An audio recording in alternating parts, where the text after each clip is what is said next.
Hello, how you going? I thought that I would jump on and we would jump on. Yeah. And we would talk about Coco's tidying room strategy. So I was talking about it in Missing Positive Parenting. So that's my the Facebook group. And we're talking about messy rooms and who has problems with that. And, you know, lots of parents did. I know as a child, my room was terrible. My husband's room was terrible. So, yeah, so it's always a bit of a battle. Some kids are really quite attuned to be able to clean their room up. They're very organised, and others, it can be a bit of a struggle. So we've tried lots of strategies, haven't we? Yeah. Yeah, and my last strategy was to just shut her bedroom door and ignore it. And then it's got a bit crazy, didn't it? Yeah. So we've been chipping away, and we've done a few different ways of doing it, but it's been quite overwhelming because the problem is when it gets really away from you, it's really hard to start. Yeah. And that's the same, not even just with bedrooms. That's with any task which is really big. It can be very overwhelming. So I always try and chunk stuff down. I always try and just chunk all instructions down for you, don't I? It just helps with just being able to go, all right, I'll just think about this one small step, and particularly with Coco's ADHD, it makes it much easier for you if you've got lots of little instructions. Yeah. So, what are you doing? Oh, you got your toys. So, bedroom.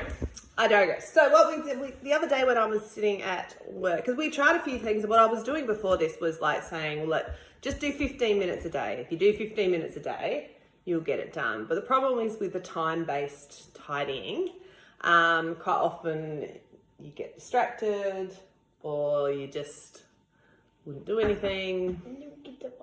What? Yeah. Yeah. So it didn't work. So then while I was sitting at work, I thought, well, maybe we can try and do sections, which is what we kind of do anyway. But I thought if we brought it out into the world and made it visual. So what I did when I was at work, I made this little chart, which is just kind of like an aerial view of, is that upside down? No, no. Aerial view of Coco's bedroom. So then what we did, you want to get it, Coco? You want to show?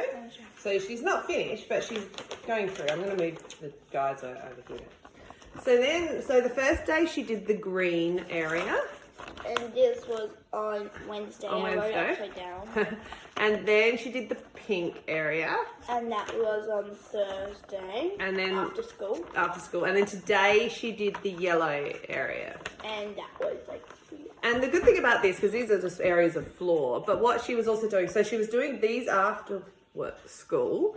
But then in the morning, what she was doing is just tidying up and making sure these two zones were tidy still. So then they stayed clean, and it was just one little bit to focus. And even though her room was very messy, that square there, that was well and truly achievable. And you did that really quick, didn't you? Yes. So, and we've done a few dividing lines. So her bookcase, for example, I put I don't know if you can see that there. I put 6 lines in there because she's got 6 shelves. So she's going to just do one shelf at a time. And so when we think, all right, I'm just going to clean one shelf, that doesn't seem too overwhelming, does it? No. But the thing is, this is all of Coco's floor, and it's all been done. And I mean, because if you've got children that are fairly tidy, this might seem like it's overkill, but yeah, overcomplicated. But if you've got a child that struggles to keep their room tidy, especially if you've got neurodiverse children which struggle with their executive functions, this is a really good. It's just with planning and organising. That's the part of your brain that organises all that. Having it visual like this is really good, and being able to go and colour in the zone and colour in the section is a really great way. It's great feedback afterwards. Do you enjoy colouring the bit? Yeah? And my room's so clean. Your room's so clean, I know. It's going to be clean for Easter. Yep. So we're going to, and with this chart, so that means she can just chip away at this and get it done. So I just wanted to share this sort of, I guess, thinking of outside the box. We often do, if you actually look on my website, I've got the skipping rope method, which we do quite often. Where you just rope out a section of to clean.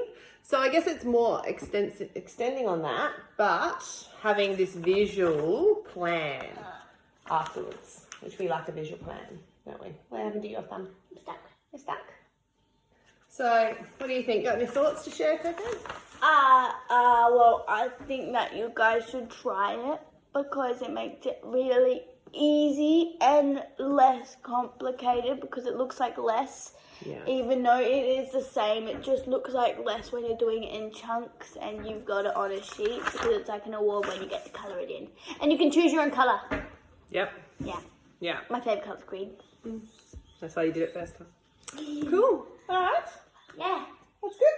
Yeah. Thanks for helping me explain that, Coco. Yeah. Great job for getting this room done. Yeah. Bye, Felicia. See you later. Are you going to turn it off? Yep. Yep.